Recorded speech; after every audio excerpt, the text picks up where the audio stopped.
Alright guys, customer dropped off this little coupe to us with the goals of 550 in mind. And actually y'all have seen this on the channel. This is the LS VTEC with the Borg Warner S200. And it made almost 350, right? No, it made 350. We just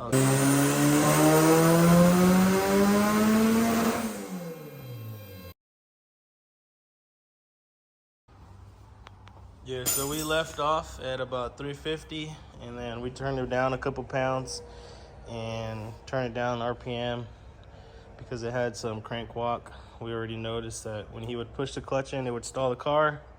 So like as he bought it, it came kind of with crank walk. But it's supposed to be a refreshed stock bottom end with a GSR head, something like that. I'll drop the old specs, but basically his new goal is 550. So the turbo kit manifold already cracked. The ram horn's cracked in multiple places. The little S200 is going to be trying way too hard to make 550 because it's like I think a 58 mil. It says it's rated to 650, but not with that turbine housing. We're already on like 20 something pounds just to make the 350. So we're gonna actually be upgrading quite a bit of stuff for his new 550 horsepower goal. I'm gonna show y'all here. He dropped everything off. With the car. So for force injection for air, we are making the power via a Precision 6262. We'll unbox that later. And I'm gonna do springs and retainers in the head, keep the same cams. He's got I told him to get the Hunter Tune 1500cc injectors, and then he wanted to go ahead and go with a top mount manifold. So we got the top mount with the two up pipes from PLM. And then I just brought the pistons and rods on the shelf. From the shelf, we'll show y'all here. We got, well, these are the 700 horsepower ones. They're actually in the trunk, but I'll show y'all here in a minute. So we went ahead and had him order a JE Pro Seal. And then I already had some Scat H-beams. These are rated for 600 to 700 horsepower. So they should be plenty for 550. And then LS VTEC pistons. These are the Nippon turbo pistons for B series, aka P30s. They're rated for 600 horsepower. So I didn't want to waste his money on overrated parts because he does actually plan on going K one day. So I told him I wasn't going to waste his money or his time, that I'll get him to the 550 horsepower with this. Piston rod, spring retainer, LS VTEC coming up. JE Pro Seal, Hunter Tune 1500s, Precision 6262. I don't see any reason why we won't get to the 550 mark. I don't know how much of the process we're going to show because it's basically just slapping piston and rod in, and then the new upgraded turbo parts, and then to the dyno, which is what we really want to show. But maybe we'll time lapse y'all or update y'all here and there because this is going to be a full in and out build. He dropped it off and said get me 550, so that's what we're going to do. All right guys, this is the last time you see the 350 horsepower build together. We're gonna tear down everything that he said he wanted changed. Like obviously this little pipe sticking out and that intercooler is gonna go. The ram horn's gonna go. Both those up pipes are gonna go. Motor's coming out, getting piston rod, spring retainer, and then it's all going back in. But I'm just gonna go ahead and time lapse y'all.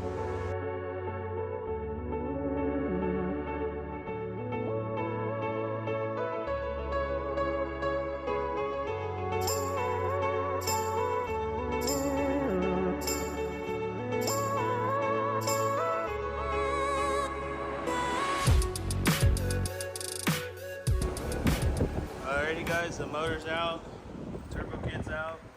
Hopefully y'all enjoyed the time lapse. Rolled the chassis out. Now we gotta get that block on a stand, start tearing into it.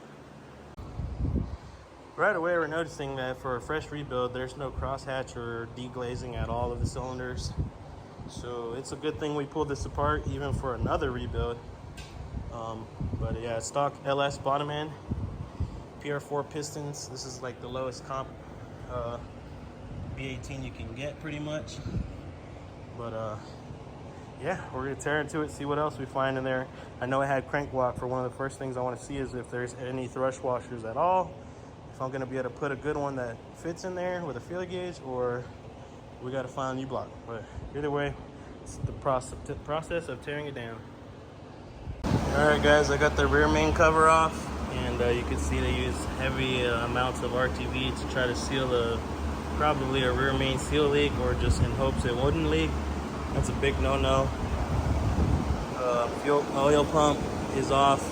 That thing had excessive gabagoo, but it was a no-name Ching Chong unit with RTV all over the O-ring, flattened O-ring. That's another big no-no. Also, I do not recommend no-name fuel oil pumps. You can see that's gouging there. It's from the crank walk. That was the timing cog actually grinding that down. So I told him to throw that away. He's got an ACL oil pump on the way. And yeah, I just want to show y'all, ready to pull all the mains and see what the damage is from this crank walking and being driven so much.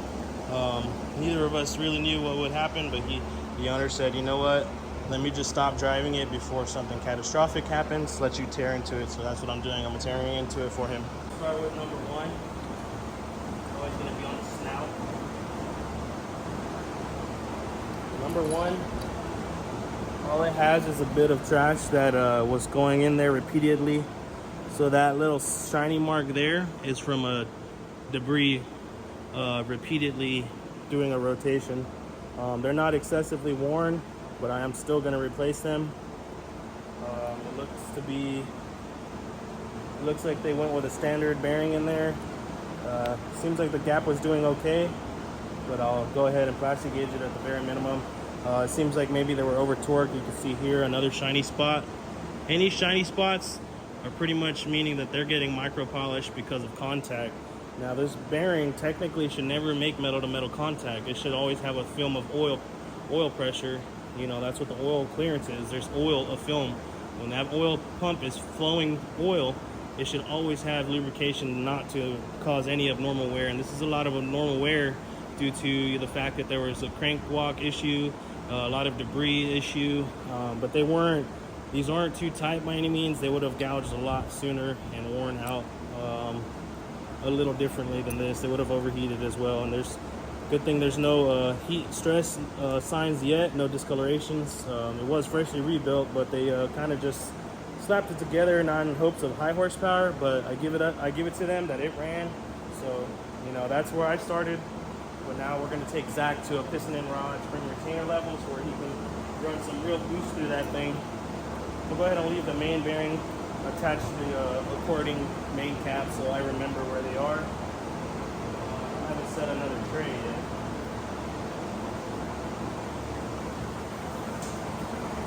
Go ahead and cut that, and I'll show y'all the next couple of mains. Alright, so this is main number 2.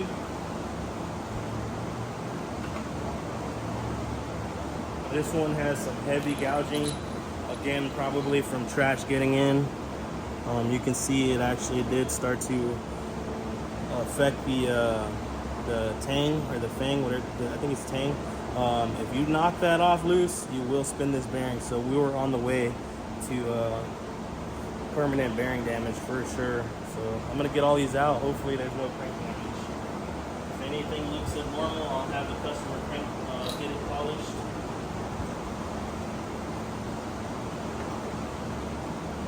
This is the middle main. This is the one that is supposed to be the sturdiest, but if the crank is out around, you will see the most pitting here, and it actually looks the cleanest, so we do have a decent crank. There's some wear on the outside from where the crank was walking, but it looks pretty good. Number 4.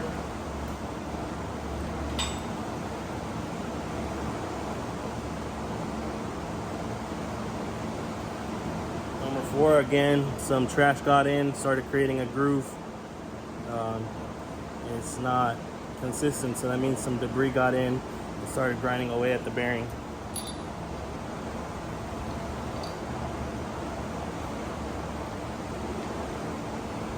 Last but not least, your rear main. Literally the rear main, the one that was getting the abuse by most of the thrust.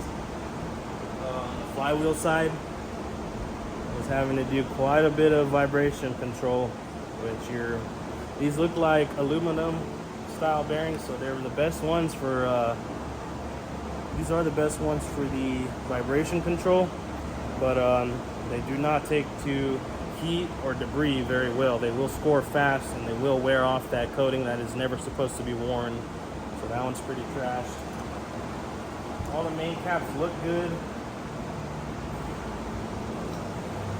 Let me get y'all over here and show y'all what we're working with.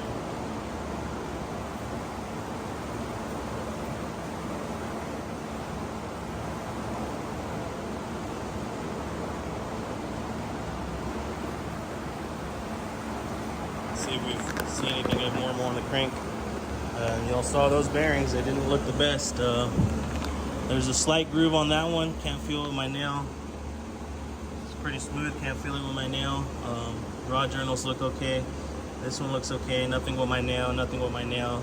Now it is always a good idea to get a clean coat on it, but anytime you turn a crank, you can take a little too much off and then you'd have to clearance your bearings again. So we're gonna opt out of that and just go ahead and slap the new bearings in. There's quite a bit of trash on the other side of this crank, so that means the bearings down there probably do not look good. So let me get this crank out and we'll have a look at those.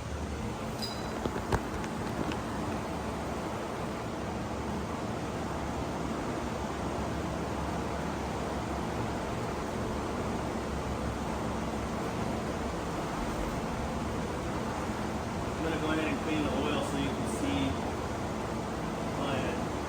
You can see a lot of trash on this side of things. Now I'll just show y'all before I clean it. So you can see a lot of debris was developing on this number 1 cap. I mean the number 5 main cap under it. So all those specs, all the specs there you see are debris getting embedded into your bearing there, and that excessive wear is more likely due to the crank walk. And you can see even one of the thrust washers was running around there. And they more likely didn't install them with like grease to hold them, and then when they dropped it in, probably dropped them in there and didn't notice. But yeah, there's not like excessive wear, but I'm gonna replace the bearings with new ones anyways, and then we'll get the crank retorqued. But first I'm gonna dingleberry hone this block, get it nice and clean. I'm gonna flip it upside down, clean it out best as I can, and get a nice new surface on there. It is a stock 81 mil, and it is a pretty healthy uncut 81 mil because the ridge is almost not even 81 mil. Real quick, I forgot to mention that the thrust washers were at the bottom of the pan. One was munched and this one was sitting at the bottom of the pan, so they were clanking around in this guy's motor for a minute. And I noticed right away on the dyno the car was stalling when I would push the clutch in, and that's basically a telltale sign of this. So that right there is known as crank walk. The crank should not go in and out like that, because you're supposed to have the correct thrust washers installed so the crank doesn't walk like that.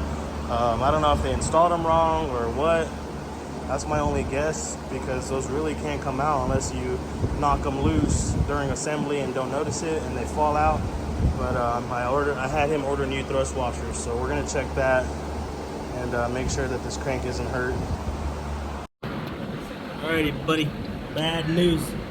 The no thrust washers ground down, pretty much milled this main cap, a nice groove, as you can see, and the crank is actually milled down as well. So this crank is not gonna hold the thrust washer. Even a brand new one is gonna get chewed up or maybe even spit out again. So I don't know if it was you already got bad luck from getting that one spit out, or it spit out at this time, but it's gonna happen again either way. I don't really think there's a big enough thrust washer to cure this, so it's looking like a new crank, but I'm gonna do some measurements and then I'll get back to you. Hopefully y'all can hear good because I got the fan blasting on me. It's like super hot. Alright, so behind door number uno, it's just really glassed. This one's got a lot of glass, a lot of heat stress, oil contamination and pitting, a lot of glassiness here and a lot of glassiness here. This definitely was not glaze broken or even lightly honed prior to the being built. Now I'm going to do a light hone